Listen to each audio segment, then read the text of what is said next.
a few thoughts on screen sharing. As presenters, we almost all make some sort of PowerPoint or Google slide or a handout or something, or we write on the board.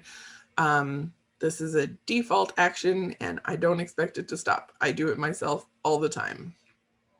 But when you only have a screen in front of you, it can add a layer of disconnection if you screen share the whole time. So I want to encourage you to think about maybe doing it part of the time, but not the whole time, because really these people are here to learn from you. They are here to have your wisdom, and they probably want to see your face at least a little bit.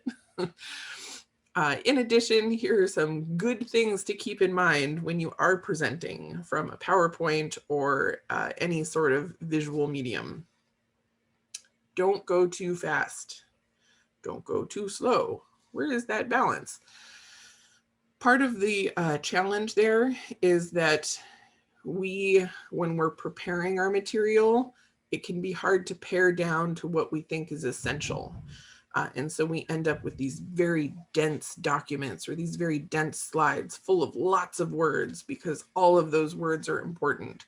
That's maybe a great thing to send out to your attendees after the fact, but I encourage you to not put a big wall of text on the monitor and read it out loud to them.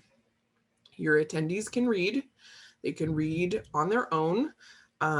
Really, they want your take on words, not you just reading the words aloud to them. So instead, pare down the amount of words on your presentation.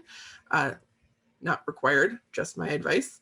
Pare down the words on your presentation. It can certainly be helpful to have a visual to all understand that you're talking about the same thing, but they don't need you to read them a dense document. Save that for afterwards. Use this time to really provide your insight on your topic. Similarly, it is really, really helpful for attendees to have all of the links and resources that you know about after the fact. But it is not super useful to have all of those dense links in a PowerPoint presentation that you put up on the screen. Number one, you can't click on them during the presentation, or they can't click on them. And two, it's just more text that will draw them away from what you're trying to present. So save that block of text and that bank of links for your follow-up resources. Use your 1 hour to connect, to talk, to answer questions, and to motivate and inspire.